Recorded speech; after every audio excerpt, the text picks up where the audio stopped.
بسم اللہ الرحمن الرحیم۔ محترم ویورز، آج کی جو ہماری ویڈیو ہے اس کا موضوع ہے کہ حج عمرہ کے دوران جو نمازیں ہیں وہ ایک حدیث شریف ہے جس کا مفہوم ہے اللہ پاک کمی بیشی معاف فرمائے۔ حضور اقدس صلی اللہ علیہ وآلہ وسلم کا ارشاد ہے کہ جو شخص میری مسجد میں 40 نمازیں ایسی طرح پڑھے کہ ایک نماز بھی اس کی مسجد سے فوت نہ ہو تو اس کے لیے آگ سے برات لکھی جاتی ہے، یعنی آگ سے بری ہے، عذاب سے برات لکھی جاتی ہے اور وہ شخص نفاق سے بری ہے۔ تو محترم ویورز، عام طور پر یہی ہوتا ہے کہ اللہ پاک جن کو حج یا عمرہ کی توفیق عطا فرماتے ہیں تو مدینے کے اندر کم از کم 8 دن قیام ہوتا ہی ہے،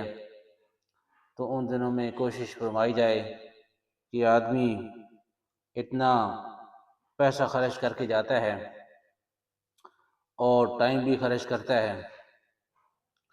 اور اپنے گھر بار بیوی بچوں کو بھی چھوڑتا ہے، تو کوشش یہ کی جائے کہ حج اور عمرہ کے دوران جو ہمارا مدینے میں قیام ہو، سٹے ہو، تو اس سٹے کے دوران اپنی نمازوں کو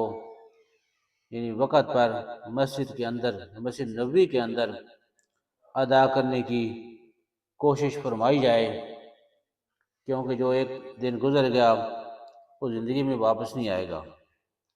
سب سے جو قیمتی سرمایہ ہے دنیا میں وہ وقت ہے۔ جب وقت گزر جائے گا، آدمی کی موت کا وقت آتا ہے تو آدمی کا خواہش کرتا ہے کہ تھوڑا سا اور وقت مل جاتا، تو اس وقت موقع نہیں ملے گا، وقت نہیں ملے گا، کیونکہ موت کا وقت مقرر ہے، میری بھی ہم سب کی موت آنی ہے، نہ اس کے اندر تقدیم ہے نہ تاخیر ہے، یہ نہ کہ نہ وہ ایڈوانس ہے اور نہ لیٹ ہے۔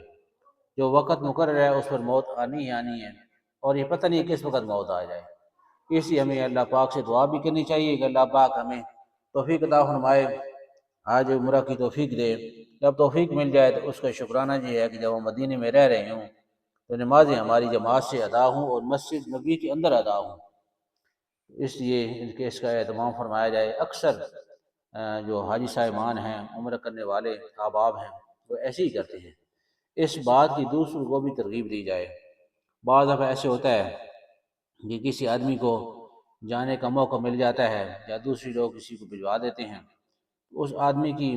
نماز کی جو ہے نا وہ نماز کا پابند نہیں ہوتا، تو ادھر جا کر آدمی کی کیفیت بدل جاتی ہے۔ اللہ پاک دل نرم کر دیتے ہیں، تو اس کے ساتھ کوشش یہ کی جائے کہ نمازیں جو ہے نا مسجد کے اندر ادا ہوں، اور وہاں پر تو آدمی جاتا ہے کچھ دنوں کے لیے،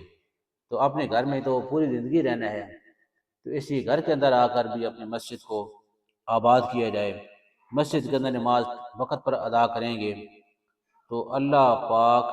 ہمارے گھروں کے اندر برکتیں، رحمتیں نازل فرمائیں گے، ہمیں سکون عطا فرمائیں گے، اور ایسا سکون عطا فرمائیں گے کہ جو کسی بادشاہ کو بادشاہی کے اندر بھی میسر نہیں ہے۔ تو جو نماز ادا کرے گا اللہ پاک کو سکون عطا فرمائیں گے، برکتیں عطا فرمائیں گے۔ سکون کا تعلق جو ہے نا پیسے کے ساتھ نہیں ہے، سکون کا تعلق تو اللہ پاک کے جو احکامات ہیں ان کو نبی پاک صلی اللہ علیہ وآلہ وسلم کے طریقے پر پورا کرنے کے ساتھ ہے۔ ایسی خطبہ بھی اس کا بھی اہتمام کیا جائے، جو ہمارے اپنے ساتھی ہیں، کولیگ ہیں، ان کو بھی محبت، پیار، اخلاق کے ساتھ ترغیب دی جائے، ان کی بھی خیر خواہی چاہتے ہوئے، ان کی بھی ہمدردی چاہتے ہوئے ان کو بھی اس بات کی دعوت دی جائے تاکہ وہ بھی اس سے فائدہ اٹھائیں، وہ بھی نماز کے پابند ہو جائیں۔